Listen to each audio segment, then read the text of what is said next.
You're welcome to the Economy and Politics Show. I'm Oto Abasieko. This edition will be focusing on the Monetary Policy Committee meeting of the Central Bank of Nigeria, the first to be presided by the new Central Bank Governor, Mr. Godwin Emefiele.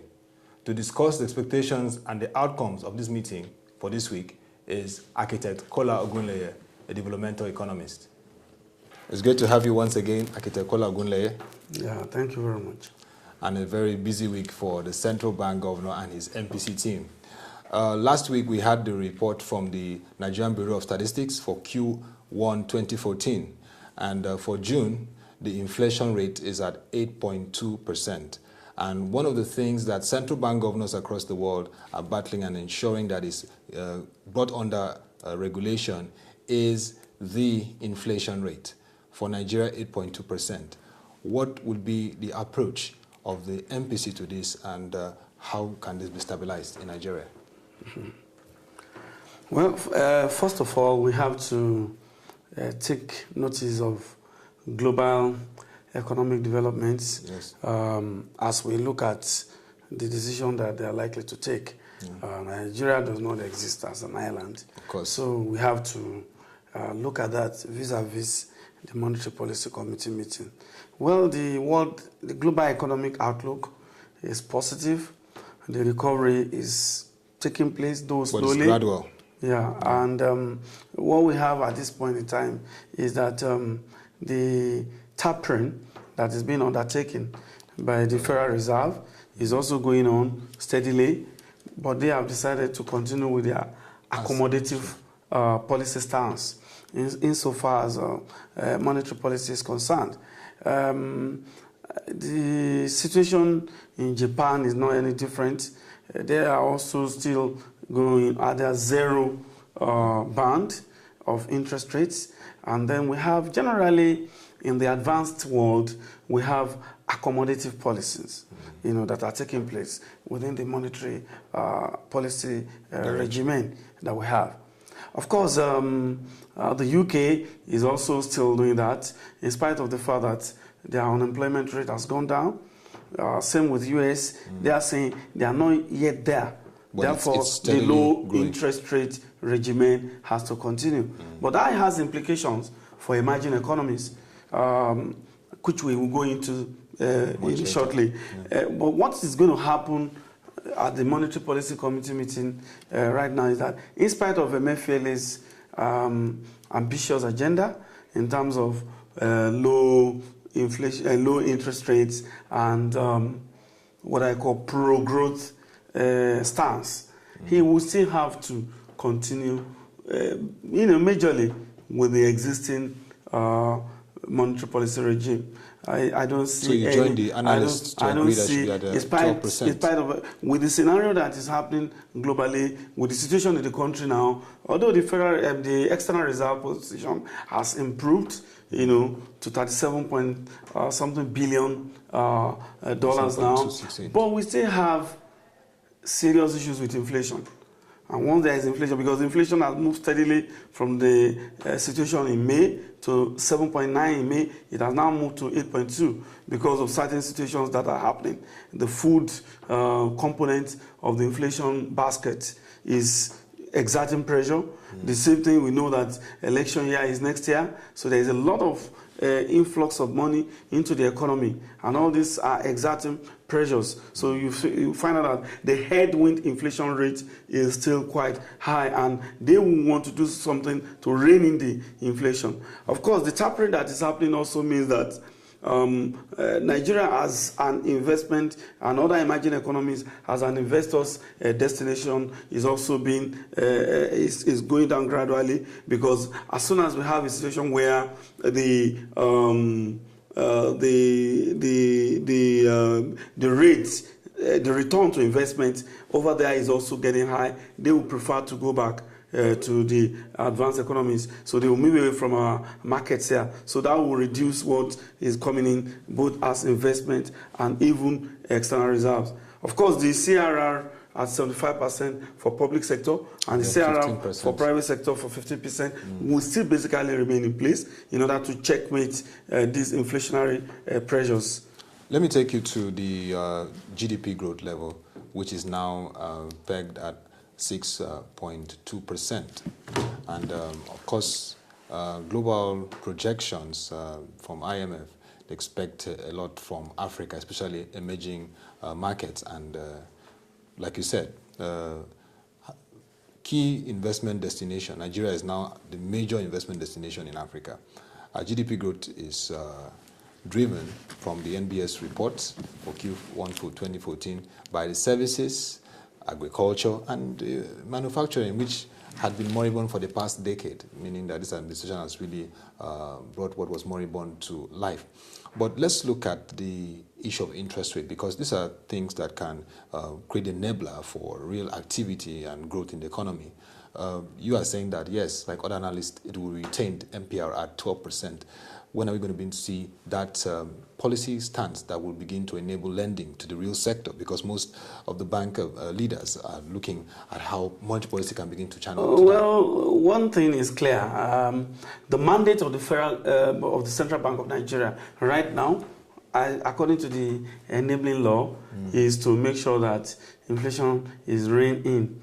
That is, have inflation rate that is not too damaging to the economy. And I think our central bank has concentrated on doing that. We have not embraced a policy regime that encourages lending at single rate. We still have a situation where we are lending at 18%, 19% from our bank. So there's no right now. If it's planning to do it, if the central bank governor or the central bank is planning to do something about that, it's just because they want to do it. They don't have a mandate, a legislative mandate that says you must promote maximum employment. That is the mandate given to the Federal Reserve. And that's why you have a situation that they are always working towards making sure that interest rates are low, and they tie everything together.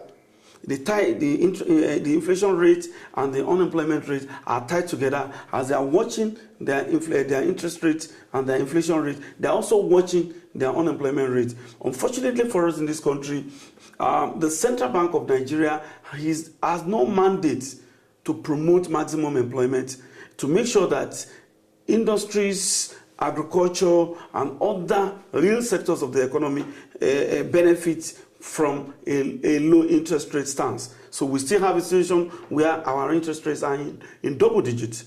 There's no way a central bank will want to do anything other than that, other than what they are doing now, trying to rein in inflation, because the major policy stance that the legislation encouraged them to do is, one, make sure that inflation rate is single digit. Secondly, make sure that the naira is very solid and stable.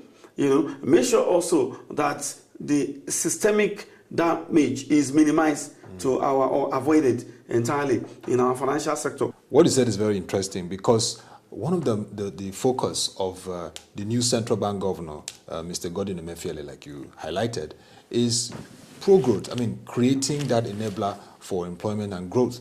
And you've rightly said it, in America, it's maximum employment and even price stability, tackling the issue of inflation. In Japan, we've seen what Kuruda is doing in terms of creating flooding of the yen. In the same with Makani in UK, where they're trying to bring stability. So how can, because inclusive growth is key now for Nigeria, how can the Emefiele news... I said something earlier on. The mandate that is given to the Central Bank of Nigeria does not include encouraging employment. The mandate is very clear. What they call mandate is the legislative mandate. The enabling law that set up the Central Bank of Nigeria did not, it says growth. It says it should promote economic growth and development, but that is nebulous. You have to be able to get to a point where you begin to tell the Central Bank of Nigeria that, come here, you have to promote employment. This is not something that all central banks are want to do. After all, there was a time in the United States where we had the Volcker rule. And then at the time of Volcker, at the time of Paul Volcker, inflation is seen as enemy number one. And that is the what I call the traditional stance of the central bank. That is, fight inflation. Once you can rein in inflation, then every other thing will work out well. That inflation is public enemy number one. according to Mr. Povoka. But when Greenspan got in, he encouraged a lot of activities, especially within the capital market. He sees the central bank interest rate structure as a way to even encourage activities even in the capital market, the whole of the financial market. And we begin to see a moderation of interest rates. So we have a situation right now where we have zero-band interest rates in most of these major economies. Some of them, somebody is saying, Taylor is saying, even no, China. Wait. Even Taylor is saying now, the popular man Taylor of the Taylor rule, because he's saying that right now the US should have what I call a 1% interest rate. And they're saying, no, we won't do that because we have our target at 2% in the long run, and we have we want to bring unemployment down to 5%. Thank you very much, Kola Ogunleye. That was very elaborate but incisive about the issue of the mandate. You know, like you said, right, the US, UK, Japan, they are moving from the conservative to that. I don't want to use those countries as examples again. Nigeria now has to need to focus on employment. Developing countries now that are taking a second look. At this mandate. Yes, most of the central bank governors in emerging economies are already taking a second look at the kind of interest rate they want to pursue.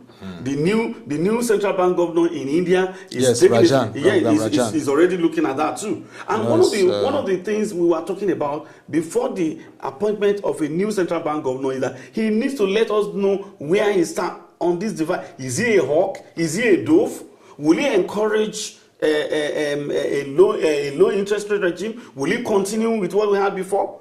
Most Nigerians don't seem to appreciate what the central bank can do, because what they've always seen them doing is talking about inflation. And even when they talk about inflation, is it not what you buy in the market? People say that inflation is going down, but people say that their prices are going up. And we're talking about single-digit inflation. Yes. But what we need is single-digit interest rates. Apart from the single-digit inflation, single-digit inflation, single-digit interest rate, so that we can bring down unemployment. I know that a single-digit a low interest rate has implication even for future inflation.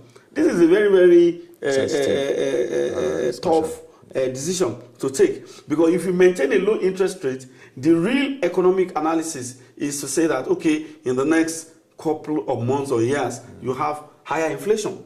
And that's why they keep making that their interest rates are high. But we have seen in the last 3-4 years now, with the kind of policies that are coming up in America, in Japan, and all of that, you can have a low interest rate without inflation. That has happened. That has not been the case before. Even right as I speak with you now, there's a raging debate on that issue in the United States. People are saying that trying to battle the inflation to 2%. You should raise interest rates a bit. You should raise interest rates a bit so that you don't have the danger of inflation going down the line. And then, of course, the danger of bubbles. Thank you very much, Architect Kola Ogunleye. That was not just incisive, but you're giving us a clear clue and a statement for the Central Bank of Nigeria. And that will be all for this edition of the Economy and Politics Show, which our focus was on the Monetary Policy Committee meeting of the Central Bank of Nigeria for this week. It was interesting to note that apart from the mandate of the Central Bank of Nigeria, which is to safeguard the Naira and also tackle inflation, it should take into consideration as a mandate tackling unemployment and creating the enabler for jobs to be created. With this, we now know that there is a lot to be done in the economy. Till next edition, you can join us on our social media platform, Facebook and Twitter, and also our website, www.webtvng.com. Thank you for watching. Do have a great day.